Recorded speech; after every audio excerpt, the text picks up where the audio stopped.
Sir నిన్న మొన్న కురిసిన అకాల వర్షానికి రాజధాని ప్రాంతం అంతా జలమయం అయిపోయింది. ఒక పక్క కృష్ణానది ఎలా ఉందో అట్లానే రాజధాని ప్రాంతం అంతా కూడా కృష్ణానదిలా మారిపోయిందని చెప్పి అయితే మాట్లాడుతున్నారు. పూర్తిగా రాజధానికి రాకపోకలు కూడా నిలిచిపోయాయని చెప్తున్నారు. ఏంటి వాస్తవం ఏంటి? ఒక రాజధాని రైతుగా ఏం చెప్తారు? ఎలా ఉంది అసలు ఇక్కడ? ఇప్పుడు వాళ్ళు సాక్షివాడు చెబుతున్నాడు, ఈశ్వర్ గారు కూడా చెబుతున్నట్టుగా రాత్రి మరి మునిగిపోయింది. మొత్తం మునిగిపోతే వర్కులు జరుగుతున్నాయి రా బాబు. మీరు ఏం మాట్లాడతారు? మీ సాక్షి పేపరాడు గత 5 సంవత్సరాల నుంచి ఆడి అబద్ధాలు ఆడి మీ పాడి కట్టుకొని మీ పచ్చి బద్దలు కట్టుకొని రాజధానిని ఇట్లా చేశారు. రాష్ట్రాన్ని రావణ కాష్టం చేశారు మీ అబద్ధాలతోటి. మరి ఈశ్వర్గా ఇకనైనా తగ్గండి రా బాబు. మీరు ఎందుకు మీరు మాట్లాడేది?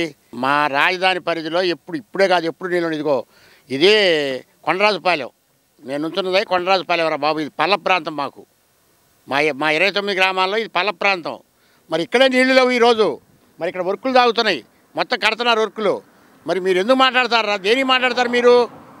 కడుపుకి అన్నం తింటున్నారా, గడ్డి ఏమని తింటున్నారా? ఈశ్వర్గా నువ్వు ఎట్టయ్యావరు అసలు? ఒక ఇలేకర్లాగా ఎట్ట మాట్లాడుతున్నావు నువ్వు రాత్రి నీ తింటున్నాను. అబ్బో నువ్వు ఏం సోకులు పడుతున్నావురా బాబు. నీ మాత్రం మాట్లాడేవాడు ఎవడు లేడు అనుకున్నావు ఏంది?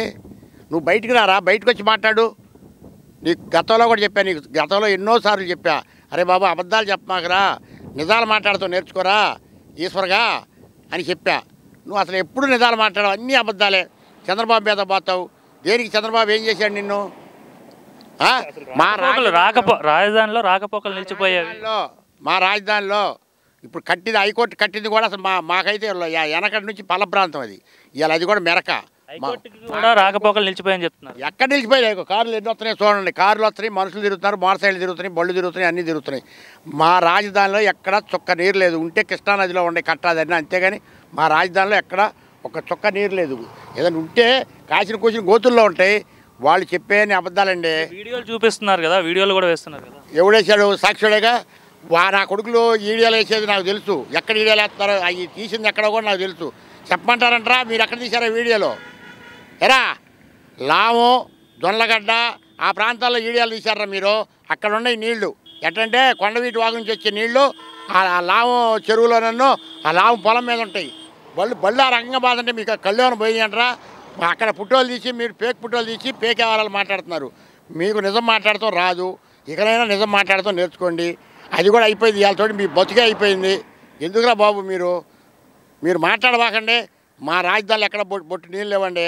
అన్న నా కొడుకులు ఒట్టి కొడుకులు అయితే మాట్లాడాల్సిన వాళ్ళు, అన్నం తిన్న నా కొడుకులు అయితే మాట్లాడమన్న రోజా అన్నట్టు గాలి నా కొడుకులు గాలికి గెలిచారని సిగ్గా శర్మ వాళ్ళకి శివాని ఎత్తురండి. వాళ్ళు కడుపు తినేది అన్నం కాదు, కంపెనీ గడ్డి తింటున్నారు. కాబట్టి వైసీపీ వాళ్ళ మాట 100కి 1 మాట కూడా నమ్మకూడదు. అసలు జగన్ గారి పేరే ఎత్తకూడదు నాకు తెలిసి. ఎందుకంటే వాడు కనుమరుగైపోయాడు. జగన్ గారు అనేవాడు, జగన్ గారి వైసీపీ పార్టీ. ఇంకా దేనికి వాళ్ళ పేర్లు ఎందుకు? పదే ఇట్లాంటి ప్రచారం రాజధాని పైన జరుగుతుందంటే ఏం చెప్తారు? వాడు బురదలటం చంద్రబాబు నాయుడు ఆయన ఎక్కడ పేరు వస్తుందని బురదలుతున్నాడు జగన్మోహన్ రెడ్డి. ఆ బురదలు కూడా ఇక చలామణి అవ్వు. ఇప్పుడు కట్టడాలు కూడా పూర్తి అయిపోతున్నాయి. కొన్ని ఒక నెలలో ఓపెనింగ్లు చేస్తున్నారు. సిఆర్డీ అయితే 15 రోజుల్లో ఓపెనింగ్ చేస్తారు. వాడి మాట ఒక్కడ కూడా నమ్మకూడదండి. ఆ జగన్మోహన్ రెడ్డి గారు అనేవాడి మాట నేను వాస్తవంగా నేను గతంలో రాజశేఖర రెడ్డి మనిషిని, నేను కాంగ్రెస్ వాదినే. నేను ఉన్న నిజాలు చెప్తున్నా, అబద్ధాలని చెప్పట్లా. ఎక్కడైనా సరే మా రాజధానిలో చుక్క నీరు చూపిస్తే నేను పేకోసుకొని చచ్చిపోతా. లేదు అన్న నా కొడుకులు ఎవడో వచ్చి ఇక్కడ నిజ నిర్ధారణ చేయండి. చేసిన అప్పుడైనా మరి నేను పేకేసుకొని చచ్చిపోతా. లేదంటే నాకు మీరేం చేస్తారా? ఎందుకురా మా మీద టబండాలు? ఒకడేమో చేపలు అంటాం, చేపలు పెంచడానికి మనకి వద్ద అమరావతి వచ్చేవటం అంటే మేము చేపలు పట్టుకునే నా కొడుకులాగా పడుతున్నాం మీకు. ఏం మాట్లాడతారా బాబు? మీరు కడుపు కనందినే మాటలు మాట్లాడరా? మేము చేపలు పట్టుకునేవాళ్ళం. మేము ఎప్పుడు రాయల్టీగా బతికేవరా? వెనకటి నుంచి కూడా, ఇప్పుడు కాదు, బ్రిటిష్ గవర్నమెంట్ నుంచి కూడా మా 2 సర్కారు జిల్లాలు, కృష్ణా గుంటూరు జిల్లాలు సర్కారు జిల్లాలు. మాది ఫలప్రాంతం ఎట్ట ఇద్దరా దద్దమ్మలారా. నీళ్లు లేక అల్లాడే ప్రాంతాలు చాలా ఉన్నాయి ఆంధ్ర రాష్ట్రంలో. మాకు నీళ్లు నిలవ అసలు రాజధానిలో ఎక్కడ చుక్క నీరు ఉండదండి. వాళ్ళ గురించి మాట్లాడడం కూడా వేస్ట్. ఆ ఈశ్వరగాడు అనేవాడు వాడు ఒక దొంగ. ఆ దొంగల గురించి ఎక్కువగా మాట్లాడినా కానీ అది మనకు అవివేకం అనిపిస్తుంది. మొన్న కూడా ఎవడు లెక్కేయడు. కాబట్టి వైసీపీ అనేది కనుమరుగైపోయింది 10 నెలల్లో. సార్ నిన్న కురిసిన అకాల వర్షానికి రాజధాని ప్రాంతం అంతా కూడా జలమయం అయిపోయింది. కృష్ణానదిలా కనిపిస్తుంది రాజధాని ప్రాంతం అని చెప్పి అయితే సాక్షి ఛానల్లో కావచ్చు, వైసీపీ అనుబంధ సోషల్ మీడియాలో అయితే పెద్ద ఎత్తున కథనాలు అయితే ప్రసారం అవుతున్నాయి. ఏంటి సార్ ఒక రాజధాని వాస్తువుగా అసలు ఏంటి, ఎలా ఉంది ఇక్కడ? జై అమరావతి, జై ఆంధ్రప్రదేశ్. ఇప్పుడు గత 4 రోజులుగా రాష్ట్ర వ్యాప్తంగా అదేవిధంగా పక్క రాష్ట్రాల్లో కూడా విపరీతంగా విస్తారంగా వర్షాలు పడుతున్నాయి. మరి ఎక్కడా కూడా ఈ మాట్లాడితే ఈ సాక్షి టీవీ కానీ సాక్షి ఛానల్ కానీ అమరావతి మునిగిపోయిందని చెప్పి దుష్ప్రచారాలు చేస్తున్నారు. ఇదంతా అవాస్తవం, ఇదంతా అబద్ధాలు. ఆ అబద్ధాల పునాదుల మీదే, అవినీతి మీదే వచ్చినటువంటి పార్టీ వైసీపీ పార్టీ. వాళ్ళు వర్షం పడ్డప్పుడల్లా ఆడ మునిగిపోయింది, ఎడ మునిగిపోయిందని చెప్పి వార్తలు రాస్తారు. హైదరాబాద్ మునిగిపోయిందని రాయండి, లేకపోతే బెంగళూరు మునిగిపోయిందని రాయండి, చెన్నై మునిగిపోయిందని రాయండి. అరే సన్నాసులారా, ఇక్కడ హైకోర్టు దగ్గర ఉన్నారా బాబు? హైకోర్టు దగ్గర ఎన్ని వాహనాలు ఉన్నాయి చూడండి. హైకోర్టుకు వచ్చే రోడ్డు అంతా కూడా దారులన్నీ మూసుకెళ్తున్నాయి. హైకోర్టుకు రావడానికి ఎటువంటి అవకాశం లేదని చెప్పారు. అటుపక్క వందల సంఖ్యలో బైకులు ఉన్నాయి, ఇటుపక్క వందల సంఖ్యలో కార్లు ఉన్నాయి. హైకోర్టు పనిచేస్తుంది, సచివాలయం పనిచేస్తుంది, ఇక్కడ వర్కర్లు పనిచేస్తున్నది. ఎందుకు ఈ తప్పుడు ప్రచారాలు, తప్పుడు రాతలు? ప్రభుత్వానికి సిఆర్డీ వారికి కూడా మేము ఒకటే తెలియజేస్తున్నామండి. వర్షం పడ్డప్పుడల్లా ఈ సాక్షి పేపరు, సాక్షి టీవీలో మరి తప్పుడు ప్రచారాలు, తప్పుడు రాతలు రాతంటే మీరు ఉలికిపాడి మీరు ఇక్కడికి వచ్చి వాస్తవాన్ని మళ్ళీ మీడియా ద్వారా వాస్తవాన్ని చూపిస్తున్నారు ప్రజలకు. అలా కాదండి. తప్పుడు రాతలు రాసే సాక్షి టీవీని, సాక్షి ఛానల్ని బ్యాన్ చేయండి, లేకపోతే వారి మీద చట్టపరమైనటువంటి చర్యలు తీసుకోండి. ఇక్కడ నిరాటంకంగా పనులు కొనసాగుతున్నాయి.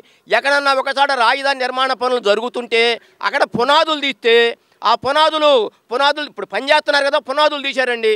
అందులో ఒక వర్షం పడింది, ఆ పునాదులు కొద్ది లెక్క పునాదులు అంటే పునాదుల నీళ్ళు చూపించి అమరావతి మునిగిపోయింది అంటున్నారు. అమరావతి ఎక్కడ మునిగిపోయింది?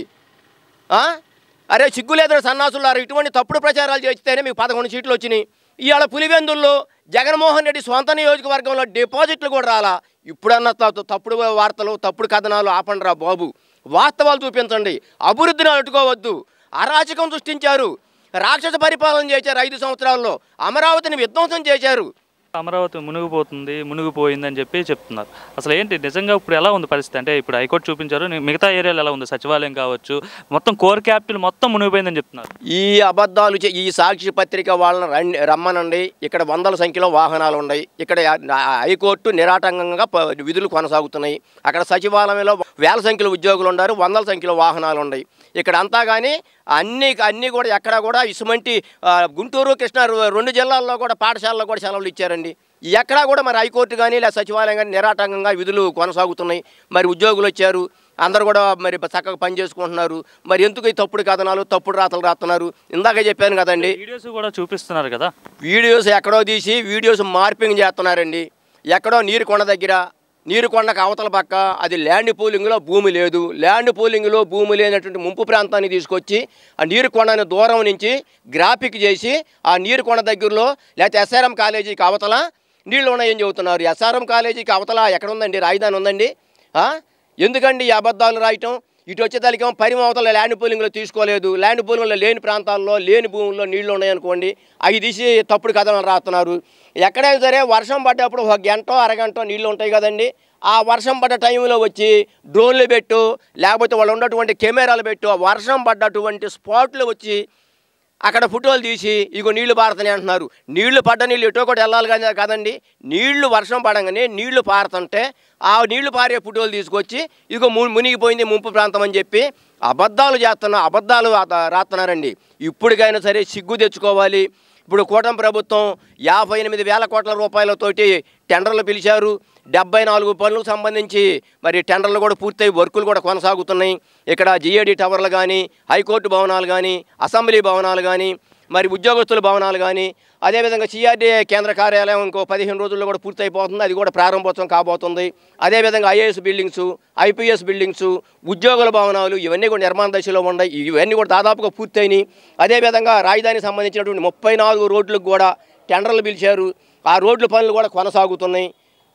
ఇటువంటి క్రమంలో అభివృద్ధిని అడ్డుకోవడానికి ప్రయత్నం చేస్తున్నటువంటి సాక్షి టీవీని కానీ, సాక్షి ఛానల్ని కానీ వారి మీద చట్టపరమైనటువంటి చర్యలు తీసుకోవాలని చెప్పి సిఆర్డీ వారికి ప్రభుత్వాన్ని మేము తెలియజేస్తున్నాం. అదేవిధంగా ఇక్కడ అమరావతి రాజధానికి 20-25 కిలోమీటర్ల దూరంలో పాత అమరావతి గ్రామం ఉంది. అక్కడ అమరలింగేశ్వర స్వామి ఉన్నటువంటి దేవస్థానం ఉన్నటువంటి అమరావతి గ్రామం ఇక్కడికి 25 కిలోమీటర్ల దూరంలో ఉంది. అక్కడ వాగులు, ఆ వాగుల్లోంచి నీళ్ళు కృష్ణానదిలో కలుస్తాయి. అక్కడ పోయి ఆ వాగు తీసి ఆ అమరావతిని ఈ అమరావతిగా చిత్రీకరించి అమరావతి మునిగిపోయింది, అమరావతి ముంపు ప్రాంతం, నిర్మాణాలకు పనికిరాదు, కట్టడాలకు పనికిరాదు అని చెప్పి తప్పుడు కథనాలు, తప్పుడు వార్తలు రాస్తున్నారు. అరే ఇప్పటికైనా సరే సిగ్గు తెచ్చుకోండి. నేషనల్ గ్రీన్ ట్రిబ్యునల్ 2017లోనే మీరు నేషనల్ ట్రిబ్యునల్కి వెళ్ళారు ఇది ముంపు ప్రాంతమని. వారు ఇక్కడికి వచ్చి పరిశోధనలు చేసి గత 100 సంవత్సరాల వాతావరణ పరిస్థితులు అంచనా వేసి అమరావతి ప్రాంతానికి ఈ 100 సంవత్సరాల్లో ఎన్ని తుఫాన్లు వచ్చినా, కృష్ణానదికి ఎన్ని వరదలు వచ్చినా అమరావతి ముంపునకు గురి కాలేదు. ఇది ముంపు ప్రాంతం కాదు, ఇక్కడ నిర్మాణాలు యథేచ్ఛగా చేసుకోవచ్చు అని చెప్పి నేషనల్ గ్రీన్ ట్రిబ్యునల్ వారు 2017వ సంవత్సరంలోని తీర్పు చెప్పారు. కనీసం ఆ తీర్పును చూసైనా సరే సిగ్గు తెచ్చుకొని ఇప్పటికైనా తప్పుడు కథనాలు, తప్పుడు వార్తలు ఆపాలి. అభివృద్ధిని అడ్డుకోవద్దు. రాష్ట్ర ప్రజలకి ఈరోజు అమరావతి నగర నిర్మాణం పూర్తయితేనే ఈ రాష్ట్రంలో ఉన్నటువంటి వేలాది మంది, లక్షలాది మంది విద్యార్థులకు కానీ, నిరుద్యోగులకు కానీ మంచి ఉద్యోగాలు దొరికితే రాష్ట్ర ప్రజలందరూ కూడా ఉపాధి దొరుకుతుంది. ఈ అమరావతి నుంచి వచ్చే ఆదాయంతో 13 జిల్లాలు కూడా అభివృద్ధి చేసుకోవచ్చు. దయచేసి అభివృద్ధిని అడ్డుకోవద్దని చెప్పి వైసీపీ నాయకులకి, అమరావతి రైతులుగా మేము చెబుతున్నాం.